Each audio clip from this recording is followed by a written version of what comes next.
Hey, what's up, everybody? Welcome to another episode of Outside the Barn, brought to you by the good people of New Amendment.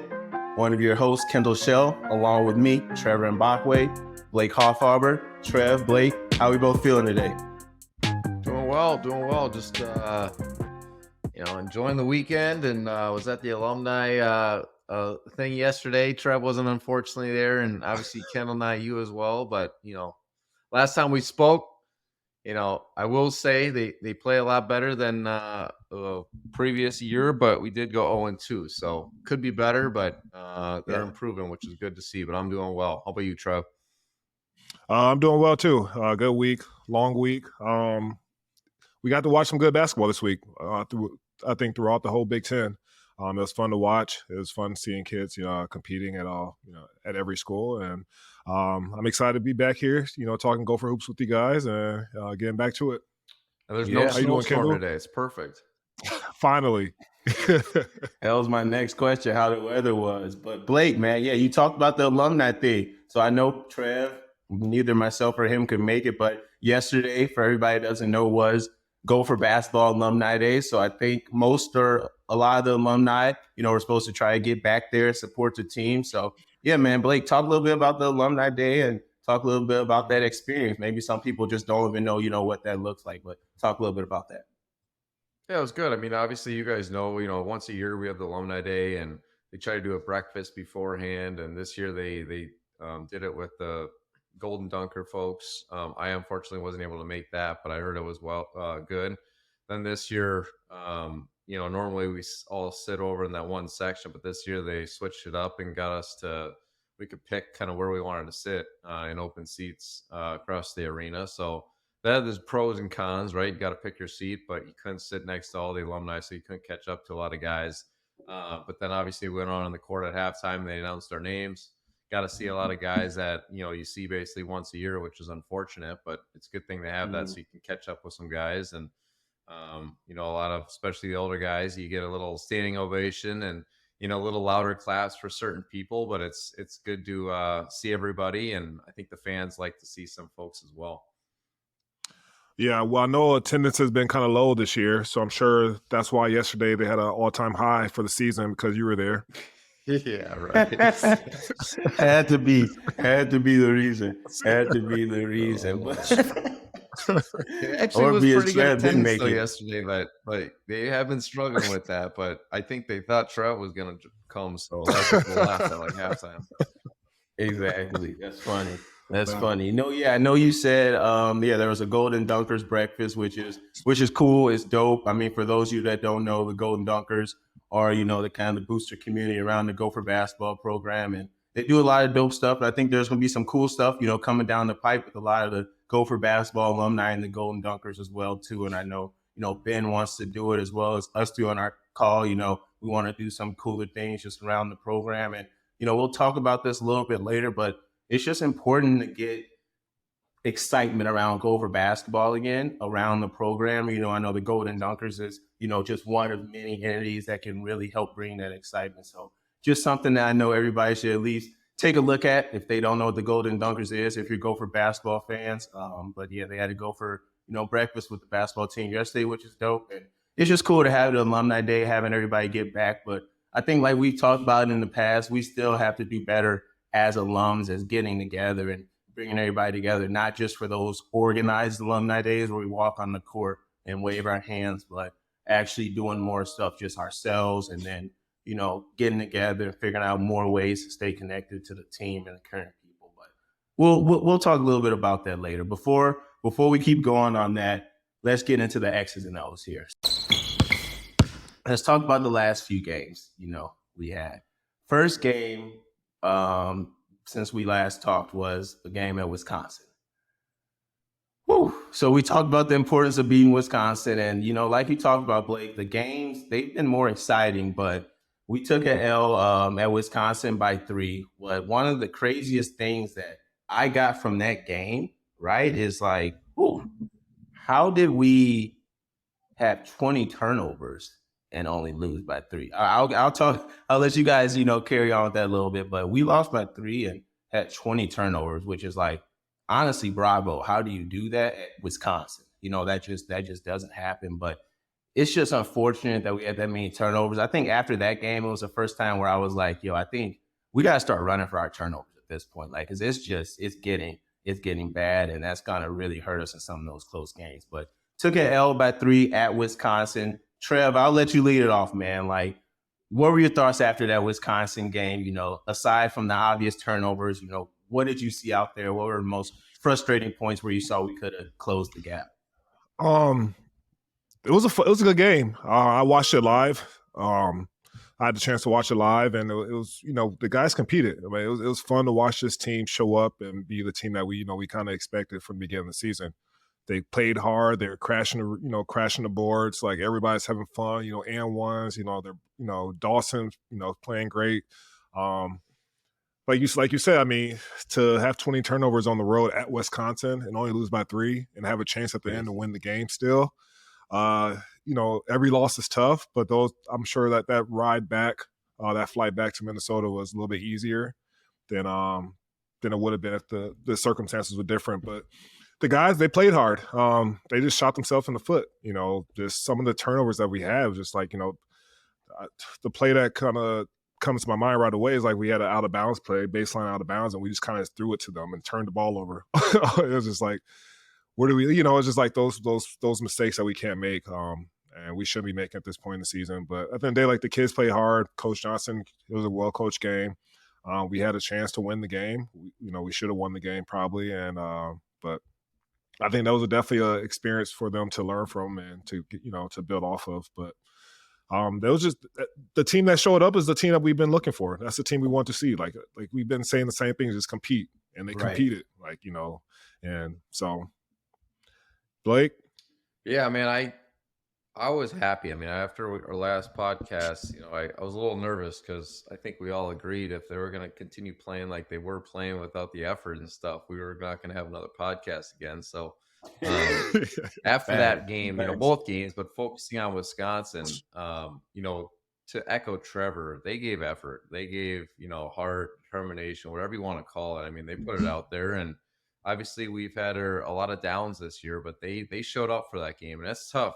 Trev and I and Kendall, all of us know it's hard to play at the Kohl Center, especially with that crowd, and especially with Wisconsin kind of holding the ball and, reversing it a lot. And, we showed up. And the unfortunate thing is, Kendall, your point is the turnovers, right? 20 turnovers. And the worst part is a lot of them were from our stud players, right? It wasn't from, some players maybe you would more expected of, or younger guys. I mean, it was from some of our studs, right? That you just wouldn't expect to turn the ball over. So that was unfortunate. Right. And I know you joked, Kendall, maybe they start having to run for each turnover. But Trev, you probably remember this, and maybe Kendall, I didn't play with you, but remember when Tubby would have us anytime in practice, you had a turnover, everyone had to run, per turnover, like a killer or something. So you didn't even want to steal the ball when you were playing defense against the other team because you would have to run if you stole it, right? Right. So, but yeah, I think they just got to take care of the ball. And, hold on. Going back to that one, that was like the most craziest thing. Like, you couldn't play defense, but you had to play defense. But if you turned it over and then if you stole the ball, you were kind of like, shit, damn, I got to run now. Right? It'd be all bad. And then dudes would be so mad when you steal it from them too. Be like, bro, you making us all run. But then the coach telling you when you're here, like, you better guard him. Having like little pacts with their player, like, hey, I won't steal it if you won't steal it. Exactly. Oh my gosh. That was like, oh my gosh, that's bringing PTSD back. Oh my gosh. Yeah, but like, if you give up offensive rebound, that's what I did was rebound. It was like, the box out drill too is the same thing. Exactly. Yeah, when you said that, Sorry, it made me think of that, and it gave me a little PTSD as well. But I think going back, I think it was a good game. The players played well despite the turnover situation, and I think I don't want to be. I've never been a moral victory kind of guy. I think that was but maybe I'm getting soft in my old age, and I got kids now. But if there was anything from it, I mean, if they would have continued playing in that game like they were the previous month, that would have been very disappointing. And they showed up and turned the mindset around and worked hard and had a good game. So, I think it was a positive. Yeah, no. I'll admit too that Wisconsin team, they play That's not the normal in Wisconsin team. They shoot the ball early in the shot clock. I was like, whoa, what team is this? Yeah, It no, I look, noticed yeah, that as it's a well. little They got that different. one freshman shooter that would throw him up there. So, I mean, granted, you can say Tyler Wall got hurt right away, but and he's a stud player, but you know, it would have mattered somewhere, but I don't think it would have been a huge swing either way. I Right. think we were hanging in with them. Yeah,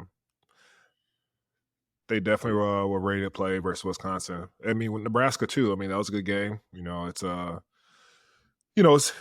in the Big Ten. We always used to say like, you got to take care of your home games, and steal a couple on the road, and just losing that game was tough. Overtime game. I know the guys. It was a tough week for them. I know, like I could imagine. You lose a tough one at Wisconsin, then you come home and you lose a tough one in overtime in front of your home crowd. So I know the guys are definitely feeling it, but hopefully, they're feeling better today, and like it kind of gives them hope. It's still a long season. They have a tough week coming up too. It's just like, but that's just part of being the Big Ten. That's just part of it. That's it's the roller coaster ride that you kind of go through and you experience. And so, Exactly. And I think we talked about that a little bit too, in a way where it's like we want them to kind of feel it a little bit more. You know what I mean? Like we're talking about like being a little bit more competitive and like having that bitter rivalry with Wisconsin. Like I think just being able to feel it a little bit more and like see those losses. We don't want to lose. And like Blake said, I'm not a moral victory person either, but my 30th birthday is this month. So maybe I'm getting a little soft with age as well. I don't know what it is, but like we just those close losses in a way, I think, like you said, Trev, like they've been thinking about it all weekend, right? They not watching football today. They probably at practice right now. They watch their film. They're getting shots. So like they're mad. They're mad. I hope that they're mad because those were tough losses. The Wisconsin game on the road, that's tough. And like the worst part about those ones, the early ones, is you look back at them all the time, no matter what your record is. If you're a tourney automatic bid, it's like we could have been a 1 seed if we would have won a couple of those early games, or if you're on the verge or on the bubble, whatever it may be. So I think that's the hardest part. That Wisconsin game, and like you just talked about, Trev, that Nebraska game. Like it's hard to win on the road, but you don't want to lose at home. You really don't want to lose at home. I think some of our worst slides in all of my 4 years there were road slides. Usually, when we started to lose a lot on the road, it's not the home ones. You want to protect that home court. And Blake, I know you were at the game yesterday where they lost to Nebraska by 2 in overtime. So setting the stage here, we got Wisconsin lost by 3, Nebraska lost by 2. Like, talk a little bit about that game, Blake. I know the turnovers weren't really as big of a problem yesterday, but I don't know. There was a few other areas that I think there were some holes, but you were there, front row seat. I'll give it to you. What's your overall thoughts on that Nebraska game, Coach Hoffarber? I mean, I thought we played well. Let's be honest. I think if we were to want to win our first Big Ten game or to get some wins in the Big Ten, I think Nebraska at home was probably the game that we needed to get, just to call a spade a spade. But they played well.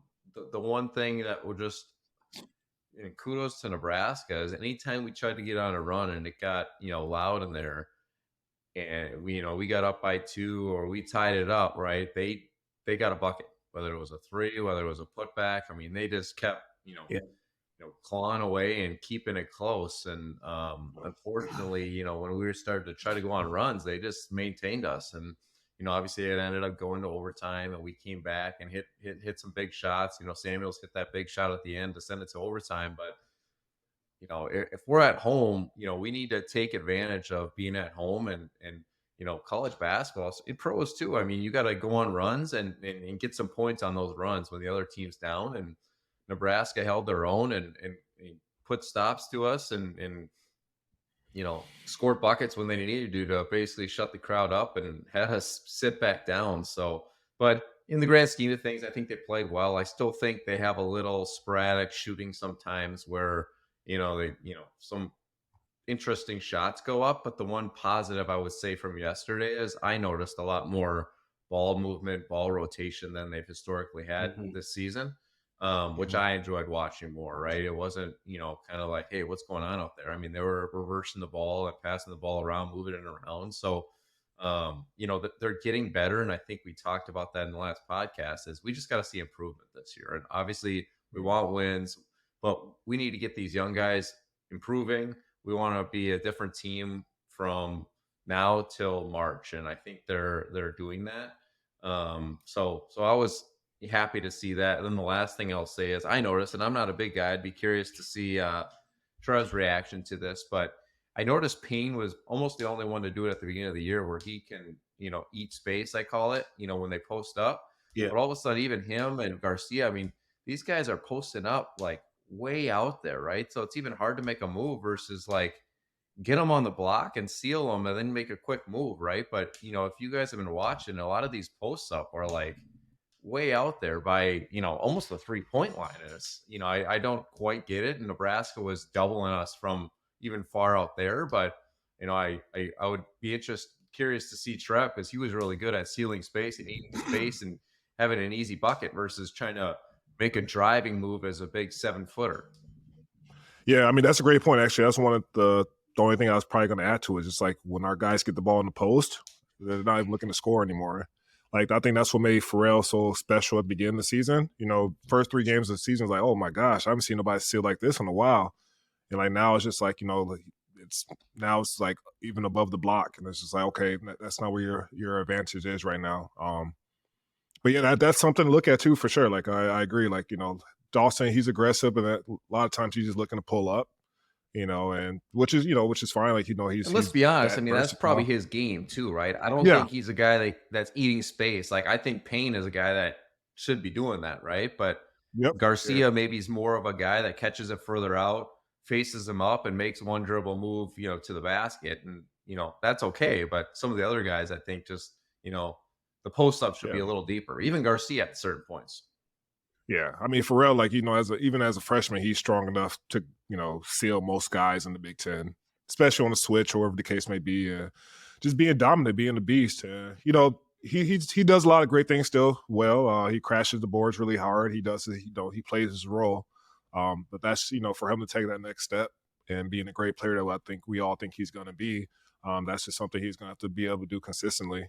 But yeah, just my view on the Nebraska game is like it was a dogfight. It was a fun game to watch. It was back and forth, like you said. Nebraska, anytime Minnesota had a chance to pull away, they'll get a big putback here or hit a 3 tough shot here, and like the energy was like it was a big game for both teams. You could tell, and that's how they both were playing. And so for us, even get the game into overtime at the end, the guys kept fighting and they kept they didn't give up on each other, and that was good to see. But Nebraska, like that, Coach Hoiberg, he had them playing hard. Coach Johnson did too. Like it was a fun game to watch, even though we unfortunately lost. But that was one of those games, just like Wisconsin when we left, and it's like, okay, that was good. Well, let's be honest. Like, going back to Payne, I mean, he's been the bright spot, I thought, in the whole season. I'm sure, last game and the past couple of games, maybe not as much, but you can see the talent there and the player he's going to be. Sure. And, I also think, one, you're a freshman. So, it's different being a freshman in non-conference. And then, not that he's not going to be able to do in the Big Ten what he did in non-conference, but there's an adjustment, right? You start, trying to seal a guy and you get hit back versus hitting them under the basket. It's just a different level of play from a strength perspective with bigs in the Big Ten. And Trev would know this. So, I don't want to, I still think he's one of the bright spots of our whole team. But, I'm just excited for him to start getting the experience of the Big Ten and see how he improves, next game, the game after, and starts to realize, okay, here's what I can, and here's what I need to work on, and here's what I should do. I don't like I love how athletic he is and like his ability to hedge as hard as he does. But sometimes like, he hedges hard. And I mean, obviously that's our game plan, but sometimes it's like, do we need him hedging to half court and then sprinting back to the paint and doing that? That's just me as a big too. I hate it myself because like, now you're out of position now, and it's a lot of extra work. So I wonder like how much that comes into play for him. I love that. Trev, you would hedge out and I can go right under you and just maintain. I hated trailing. I was going to say, I think yesterday, Payne, like you said, Blake, it's an adjustment, man. He's going against grown men right now. Like Payne's 18, and I think yesterday was it Derek Walker, whoever it was, is 24 years old for Nebraska, Oh. right? So it's like you're going up against Trev pretty much when Trev was a freshman, So it's essentially like that is the competition you're going up against. Like, how do you adjust to it? And I think he adjusted pretty well. Like yesterday, he got scored on and got bodied, by this player who's been around the game for a long time, who knows how to score. And then there was a next possession, Payne came right back down and he scored on him, right? So he can do it. It's not like he's backing down. And like you said, Blake, his footwork and a lot of the things he does as a big for a freshman, I feel are well more advanced than a lot of the great big men, we've seen come through our program. So I do say that he's been an obvious bright spot. I think Josh Ola Joseph, we talked about a lot, he's been another bright spot as well, too. I think he's brought it every game. I think he's always been able to do all the little things. I think in a lot of games, we're not in a lot of games because of him. I mean, without him, we're not in a lot of games. Like he does a lot on the offensive end, the defensive end, the rebounding end. He plays the low post well, right? He does a lot of things. He's athletic and he brings everybody else. So I'd love to see him even more vocal and bringing everybody kind of giving his energy off because it is contagious, right? You probably saw it yesterday, Blake, actually being there, but he's been another bright spot as well. So those are two freshmen that have been bright spots. And also I'd say Jaden Henley's been a bright spot. I think Jaden Henley had a great game yesterday, the Nebraska game. I think he did a lot of great things. I think Jaden Henley, he has potential to be a great defender. I also think he does a lot of good things on offense where he does a lot of good paint touches. Like he gets to the paint, and I feel like a lot of the problems with our offense is like we can become stagnant out there and we can settle and we have to try and get that post up where they're posted way too high. But like Jaden's good at getting paint touches, and I feel like things happen. Like I'll be honest, towards the end of the game yesterday, I was upset when we didn't see him come back in and when he was taken out, just because I feel like we started to see things start to go when he was in the game. I thought his paint touches started to open things up, and then we started to become a little stagnant after. But I don't know. I thought he had a pretty big impact on yesterday's game as well. So those are three freshmen we're talking about here. Yeah, and that's a bright spot. I mean, Minnesota fans got to realize, right? We're young. Obviously it's not what we thought, but we got a lot of young guys and they are improving. They're getting better. Going to Henley's, thought, I agree with you, Kendall. I do think, going back to Payne, we were talking about him eating space, ceiling, etc. But it's also on the guards too, right? To get them in position, the bigs to score. And a lot of that is as simple as hopefully they start hitting some more shots from the outside. Because, let's be honest, I love when Trev and I were on the same side, and he probably loved it too, right? Because guys would try to double him or focus on him when I passed it into Payne. My guy would try to help out, and then he'd kick it out to me for a three, or vice versa. If I was hot, guys would not be able to sink down and double Trev, right? From my position when I passed it into him. So, I think as the 3-point shot starts evolving and hopefully getting better for our team throughout the year, because let's be honest, it hasn't been very solid for us this year, and we do shoot quite a few threes. That's going to help out guys like Payne on the inside. Yeah, I completely agree. Like they could have that same sort of two-person game. And I think we saw in non-conference a lot more. Payne does have pretty good vision outside of the post, right? When he's looking out of the post, he does have pretty good vision. But just like, Trev and yourself, Blake, when you're playing and you're on and you can throw it in, you're both kind of getting, keyed in on that same type of effect can happen with the Payne and the Jameson battle, right? When Jameson starts to kind of get going and hitting his shots, I think 100% the same thing can happen. But to your point, like we talked about earlier with, Pharrell and the other posts, they do have to start sealing and getting lower so that there is even space to pass it back out. Because right now where they're posting up, like the guard can just come dig down and that's it. Like you don't even can't do anything and they get and recover to a 3-point shooter. But yesterday, I think there was a play where Pharrell was on like the left post, but it was like high post. He had to do about 5 back down drills. And I think he got fouled and scored, but like still like that's way too much. Like how do you figure it out and how do you open that up? And there might be some more actions we need to see where post needs to cross screen down low. We need to see, Pharrell or someone come off a cross screen and then stop at that block and hit them down low there. But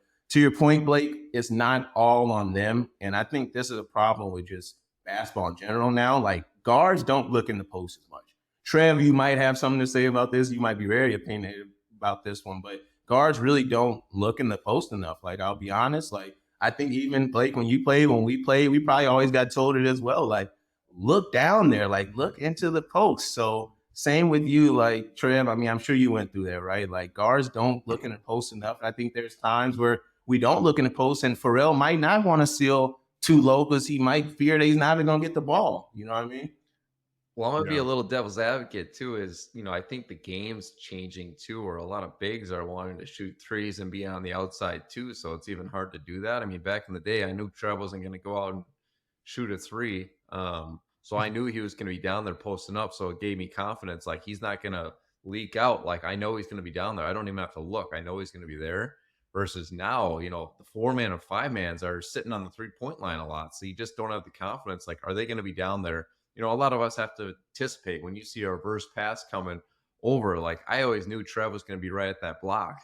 And, it's, I just feel like just with the style of game being changed now, I mean, Purdue's still good at it because they just have those big dogs we talked about last time, like 7, do a whole KG thing. He said he was 6'12", like 7'12" guys there, basically 8-footers just sitting in the paint, right? They know they're going to be down there. Or every other team's a little more flexible, and I don't think they'd have guys like a Payne that should be known to be a sealer like Trev. And, you give it to him, he can do one power, dribble and dunk over a guy. Like, that's what I want from Payne eventually. And it would be great if he can hit the outside shot a little bit, but, like, he could be Big Ten player, like solid Big Ten player, if he's just known for eating space, sealing a guy, and dunking over people, kind of like Trev was back then.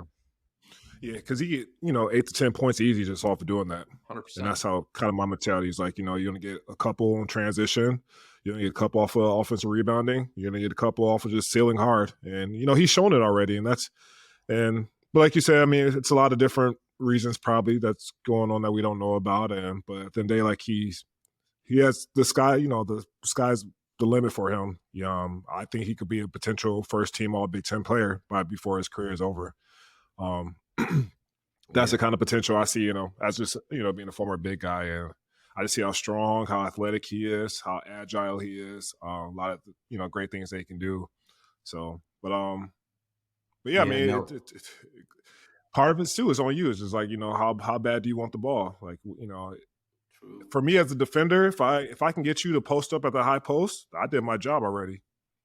And now you have to take 7 dribbles to get to the post, and now I got my guards who are going to come trying to steal the ball from you. So part of it, Trev, is if you sealed well enough, it was obvious you needed to get the ball, and if you didn't get the ball, like it just looked bad. Like, what the hell is that guard doing? Like, Trev's wide open, right? And you don't even have to get mad, but you just like prove a point. Like, I cannot not pass it to Trev because he just did all that work and he's wide open and he sealed it and he's heads under the rim, right? So that's kind of what they need to start doing. And I think, I keep going back to Trev, but he was good at that where, as a big, I'd want to like make it so a guard cannot not pass it to me in the post because it's just the fan base would just think I'm crazy for not throwing it in there. And you want to reward the bigs for doing it. That's a lot of work. I mean, it's not easy to seal a guy that's 250 pounds in the paint and hold him there for 2 seconds, Yes. I completely agree. Well, I think obviously, man, we're 0-4, right? We're 0-4 in the Big Ten. Not a great start, not the start that we want in the Big Ten, but we got to move on. We got to move on to, what's next. And those 2 games are tough losses. Like I said, I think they're going to sting, and I think they're going to feel them. And they probably watched film all weekend. I think there's a lot of learnings from them. There's a lot of little things that they could have done, that they're going to learn from it and they're going to get better at. But let's move on to the scouting report. Let's look to these next few games we have here coming up. Next game we have coming up, Ohio State, January 12th, this Thursday, and it is at Ohio State. So, obviously, first things first, we have a full week to prepare for this, right? So I'm excited about that, And like we talked about last week, guys, we didn't want to come here and keep talking about the same things. I think we did see that they actually did start competing. like both of you did, start talking about, right? Like they really started competing these last 2 games. We just made some senseless mistakes. That's been the main problem. But we're going to have to really compete these next few games. So first one up, Ohio State at Thursday. You know how hard it is to play at Ohio State. It'll be tough road environment. I've seen a few Ohio State games this year. I will say, I'm not the first person to say it. Don't call me Galileo over here, but Bryce Sensabaugh is a pro. They have a pro on their roster. He can play. He's built like a pro. He plays like a pro. He's 6'6", like 230. He's going to be ready to go. Their team goes with him. It's going to be a tough matchup for our squad. I want to see guys like Jamison and Dawson, look a guy like Bryce in the eye, like Trev, Blake, you both have been on all Big Ten preseason teams. You've had those, accolades. Like you've gone up against other conference foes that right, are supposed to be those guys, right? Blake, how much they talked about Eric Gordon. Trev, how much they talked about a Draymond Green or a Jared Sullinger. Like what went in your mind when you went and went up those guys? Like I need to see some of our top guys, saying that same thing about Bryce and the whole entire Ohio State squad. But I'll open it up for you, Blake. What do you need to see out of this squad to play at Ohio State and to win at Ohio State? And just talk a little bit about playing at Ohio State in general. Yeah, I think it's similar to the Wisconsin game, right? It's tough to play at Wisconsin. It's tough to play at Ohio State, right? Ohio State's a well-known program. Every time we went out there, it was a tough battle. They had a guy named Evan Turner who sucked, but no, Evan, I know you're listening to this, but no, they were always tough. Evan who? Evan, there's a guy named Evan Turner. I don't know. You start? No, but it was tough out there, and if you don't get hyped up for a game like that, like something's wrong with you, right? So if you don't bring the effort, it's okay if maybe we don't have the talent they have, and people can see that. But what I get bugged about, if you don't get up for that game and get energy and be diving on the floor and, take it seriously, like that's where I struggle with. And sure, they got all these pros, but, the good thing about the Gophers right now is no one knows how they're going to kind of come out and play, right? We're up or down, or some guys are doing well some games, some guys aren't other games. We can switch it up and people aren't focused on us. It's not like we're a top 25 team.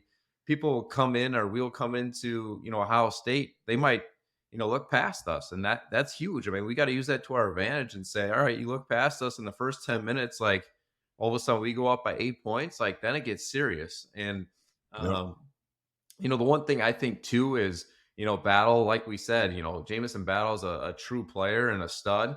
One thing I want to see with him is he's strong, right? He's tall, he's strong, like use his body a little bit and get some of these easy buckets inside. And even like he was posting up a couple times more last year, and like in the Nebraska game, he had a couple like, jumpers where he took 2 dribbles and pulled up for a 2. Like I think you start getting that rhythm and be a little more non just, I was mainly a 3-point shooter, but you probably remember like my senior year and junior year, I try to do, a little more floaters and stuff like that, just to like get people to somewhat trust that I was going to drive. I probably wasn't always going to drive, but I needed to like in the back of their mind think, okay, he's not going to just shoot this 3. And I think Battle is a whole different type of player than I was, where he could utilize that. He could be almost a 50-50 guy where he's 50% in the paint, 50% from 3.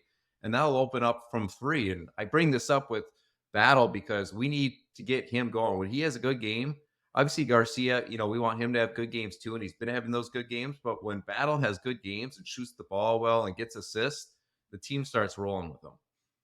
Yep. Part of me, now that you bring that up, like part of me wonders if his aggressiveness is due to anything with his foot. I don't want to be, to throw anything out there, but like, is it part of his like still is he healing that, or like does he not have the same trust in it that he had last year, or what the case may be? Because he's he can score at every level, mid range, 3 points inside the paint. Like he's a Jamison when he's cooking, like he's cooking. Like it's fun to watch. And a lot of guys that are guarding him are probably smaller and not as strong as him, right? So he's got to use that to his advantage. I always forget how big he is until I see him in person. Like, oh, hey, he's a legit like 6'6", 6'7", whatever case may be. Like, strong, thick. like he has all the tools, especially as a lefty. Like lefties, you guys are tough to guard. We're not used to it, and so.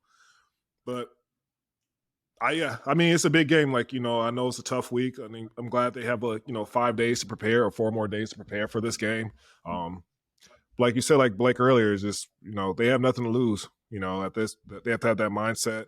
And Ohio State's always a tough place to play at, especially because their fans are right behind the bench. That's one of like my least favorite places to play because.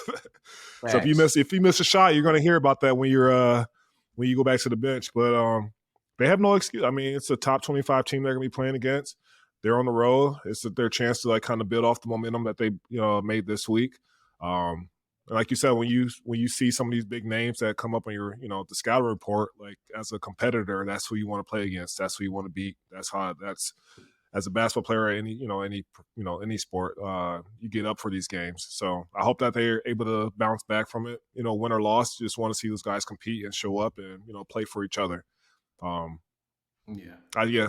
So, but I mean, it's the next 3 games. They got Illinois, then they got Michigan or Purdue again. It's just like it's it's gonna be a gauntlet. That's the cool thing about the Big Ten too, right? We laugh about it, and it's like, man, you can't take a day off, but that's what's sweet too. That's why the Big Ten is one of the best conferences, if not the best conference in the country.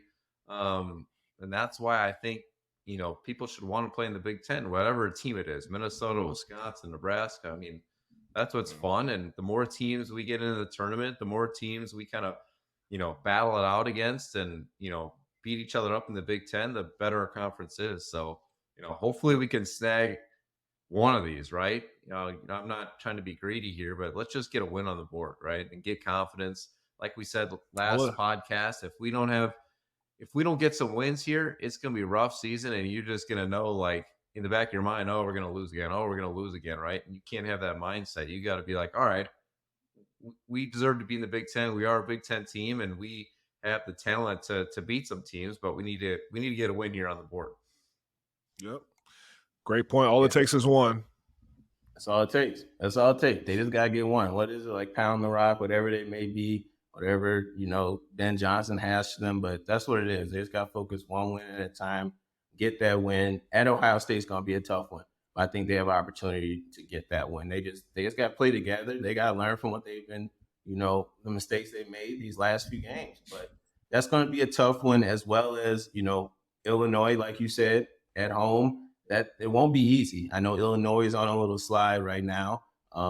If any game is a good game to potentially get a win at home, like you talked about earlier, Blake, Nebraska game would have been a great one. Let's call a spade a spade. I would say Illinois is another one. I mean, you look at it, we talked earlier about turnovers. Minnesota's, I think, second to last in the Big Ten in turnovers per game. The team that has the most turnovers per game is Illinois. So let's actually, get something together and let's figure out how to really. Are you going to say it's going to be 60 turnovers in that game? That's. I think it could be, but that's the thing. Like, I think Gophers, so they had 20 in Wisconsin. They came back and only had 7 this last game. So I will say, we've been talking a lot about their turnovers a lot, but they did show a little room of improvement. Let's figure out how to keep that same. For me, let's be realistic. Let's shoot for the goal of 10 or below. Obviously, 7 or 8, I think, are ideal because you want to push the pace. You want to push it, but 10 or below, I think, would be great. But yeah, Trev, I mean, it might be a lot of turnovers that game, that Illinois game.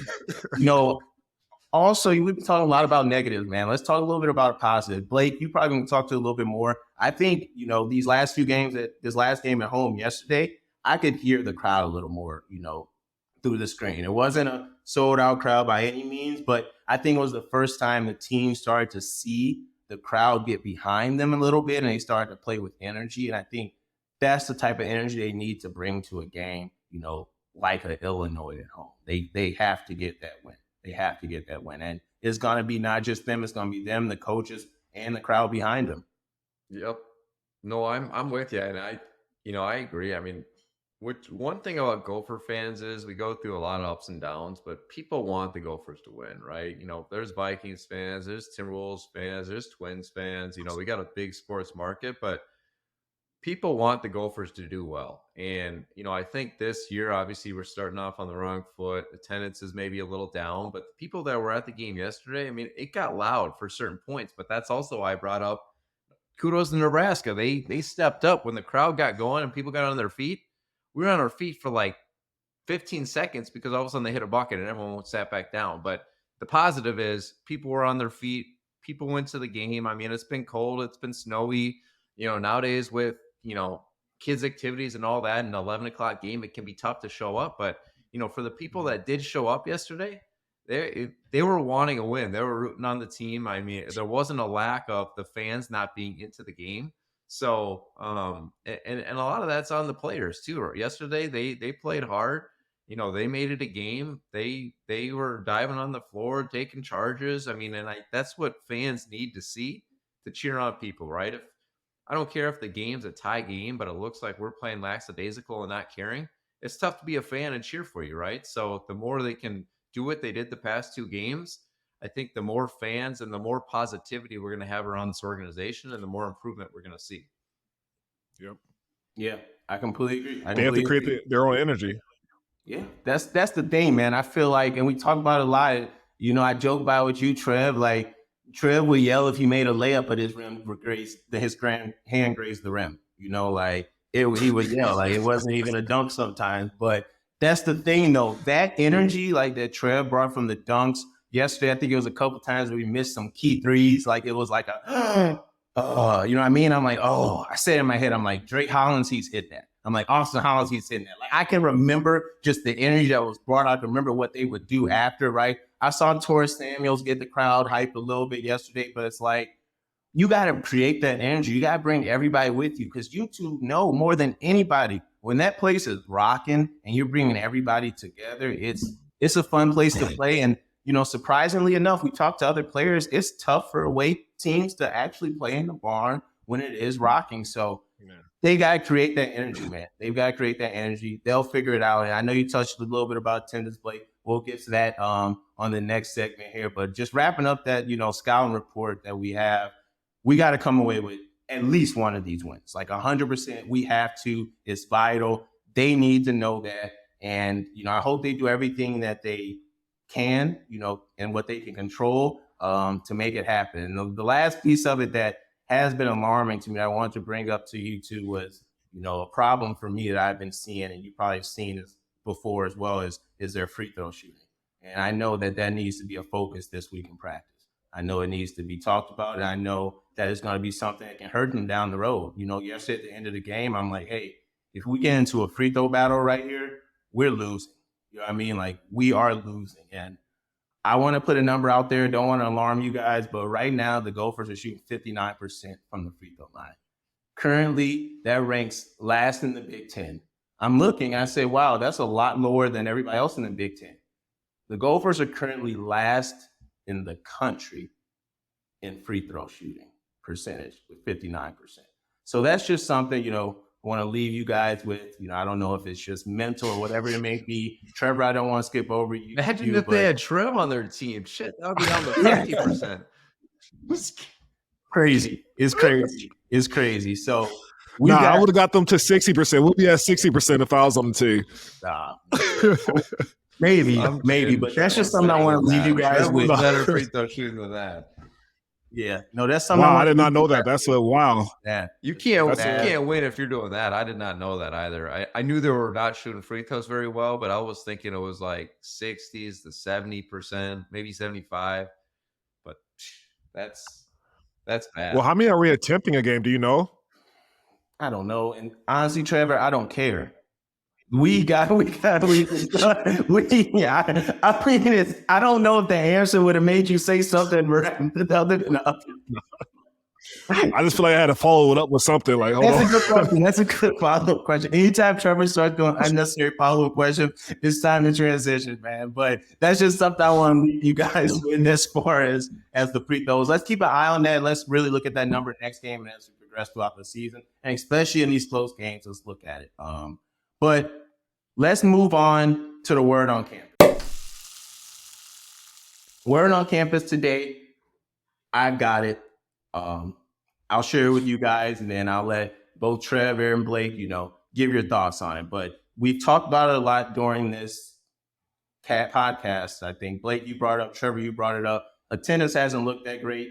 There's been, talk about it, but there was an article that was, put out by the Star Tribune. And so looking at it here, per the Star Tribune and Marcus Fuller, the Gophers men's basketball attendance is on pace for the lowest attendance in 5 decades. The average ticket scanned is 3,313 tickets this season. So I think we know, how many of the barn holes. I think we can kind of see all the empty seats in there. And I think we all know the importance of having a full Williams Arena. We just talked about how it's one of the toughest places to play in the country when the barn is rocking. So hearing that stat, and hearing that, first I'll open it up to you, Blake. What are your initial thoughts on that? And we'll go from there. Yeah, I mean, it's somewhat alarming. I mean, like we said, there's no better place to play than the barn. And sure, I'm a homer, but when the barn's rocking and sold out, it's an amazing atmosphere. And granted, the Twin Cities, like I said earlier, we have a lot of sports teams, so we are competing for a lot of people's time on getting to games. And I think now with just kids' activities and the society we live in, with just the amount of sports and practices and games and year-round activities people have, it's getting tougher. And, I want to be honest, and you guys can see this online, but this is happening everywhere. I won't say as drastic as it is in Minnesota, but attendance is down everywhere. And that's because of the society and YouTube TV and Instagram, and people can check highlights and don't have to go to the games, etc. But, I don't think it is as extreme as Williams Arena right now. And, the one thing I do want to point out is, as a player, you want to know scan tickets, because scan tickets means actually people, foot traffic stepping into the arena. When people say the other number, like 6,000, 7,000, well, that's counting season ticket holders that already purchased tickets that just didn't show up, right? But, as a player, university, you want the revenue, right? So, obviously they want people in the stands to pay for drinks and, cheer on the team, etc. But as a player, you want scan tickets, and talking about 3,000, 3,800 scan tickets. I mean, the Williams Arena, I think, holds like 14,600 people, right? So that's not even halfway full, which is pretty alarming.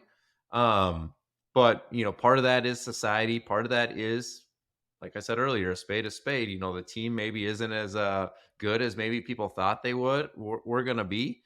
And we lost a couple bad games. I mean, I was at the Michigan game, and Michigan was good, and it's good, but we lost by a lot of points. And I think maybe that, steered some people sideways a little bit. Maybe they're not showing up. So hopefully these last 2 games are getting people to realize, hey, that they are improving. They're getting better.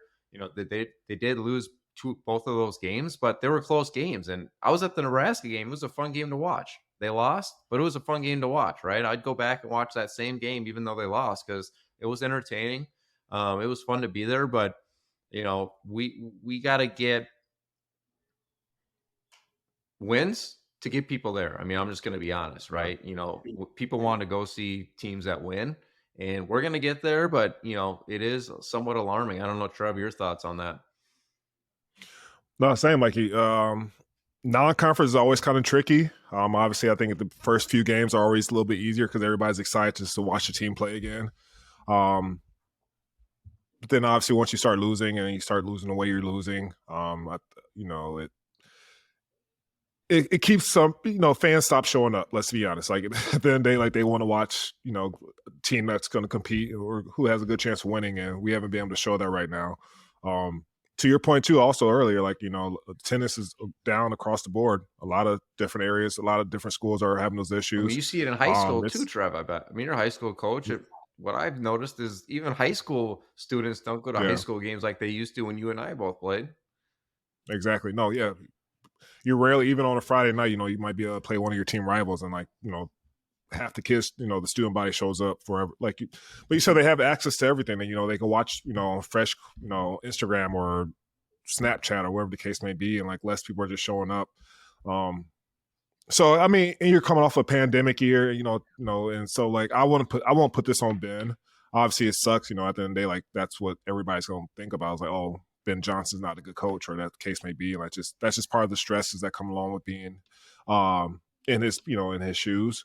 It's not fair, but I mean that's just part of it. I mean, the lowest attendance in 5 decades, you said? Like that's 50 years. Yeah. But I Um, echo what Trev said. I mean, people are hating on maybe Ben, like he's not a good coach. He's not bringing the energy. I mean, that's not it at all, right? It's not Ben's fault here. I mean, it's happening across the country. But you know, once the team's young, we got all new players. We had all new players last year, right? So there's just not an identity with this team right now because we haven't seen the same players besides pretty much Battle, right? We've seen him 2 years in a row. That's the only player really that we've seen 2 years in a row. So the fans are having a tough time, seeing the same players. And, we all know, growing up as a fan, I remember Bobby Jackson was my guy, right? He was only there for 2 years or so, but like I went to the games because I like watching Bobby Jackson. And you get those players that you watch for 4 years and, kids say, I want to go to the game.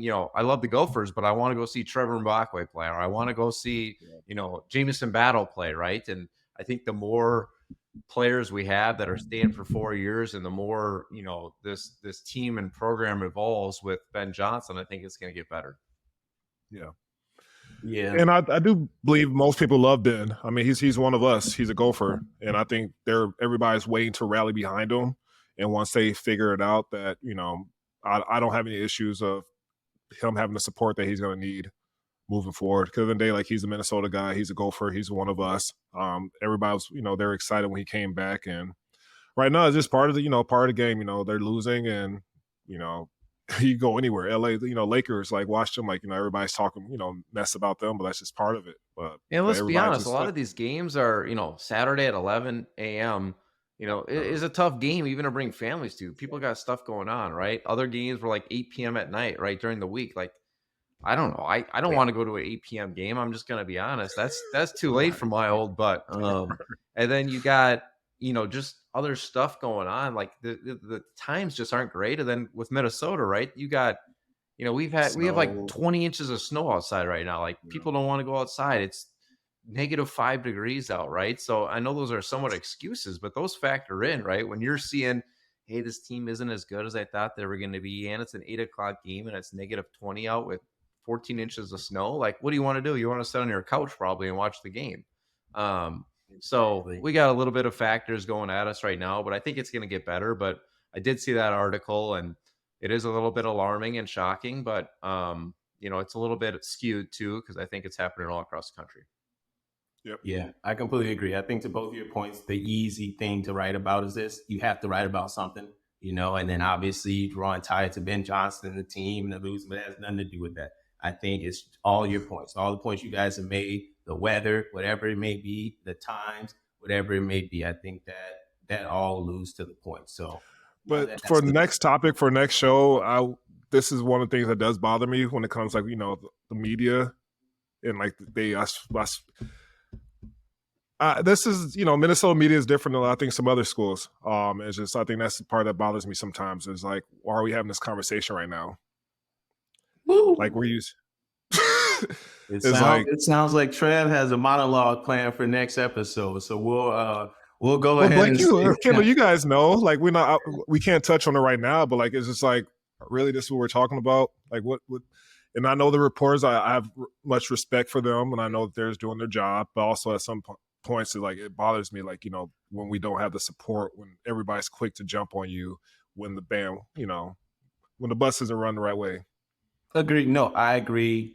I wholeheartedly agree. I even think to yesterday's point, Nadine Babu put out a tweet about that number. She had the video at the beginning, but then she replied to it and she had a video of, hey, the attendance now is way more filled out. All the, you know what I mean? So it's just one of those things, Trev, where like a lot of people could have done that same thing and said, hey, it's full now, but no, more people were talking about how it was empty at the beginning. So I will say yesterday, I did see that picture. That picture was a little skewed to your point because, not to belabor this, but there was parking issues yesterday. The whole campus, no, seriously, the whole campus parking the whole system was down. So I had a ticket because they give you a ticket for being an alumni to go park in the university ramp. It was full. They just were letting people in. And there was no parking ramps available to park in. So everyone was late to the game because no one knew where to park. So I mean, no, see, all those little things go into it. But we'll see how the attendance goes, coming up for the rest of the season. But this is our words, all Gopher fans or fans that you think you're Gopher fans. It's time to be one. Get to the games. Snowing. If it's 8 p.m. late, just, I don't know, figure it out. Drink some coffee, drink some espresso, whatever it may be. But appreciate everybody listening today. It's been another episode. We're excited for these next 2 games. We're excited for the rest of the season. Hopefully after Ohio State and Illinois, we're coming back, fellas, and we're talking about, how the Gophers just pulled off 2 great wins, and we can still save this season. But for Blake Hoffarber, Trevor Mbakwe, I'm Kendal Shell. Appreciate everybody listening to another episode. Go Gophers, Sky Yuma. Beyond the Big Ten is a network of podcasts that aims to be your go-to resource for all things Big Ten. We cover the entire conference with shows hosted by ex-players and athletic alumni, aiming to be your go-to source of information and entertainment for your favorite team. Hosted by ex-Big Ten players, media, and insiders, our podcasts are focused on giving diehard fans and those alums an inside scoop about the teams and people that make the Big Ten Conference one of the most watched and most talked about conferences in sports. We're excited to talk Big Ten basketball with you wherever you may be. Subscribe now.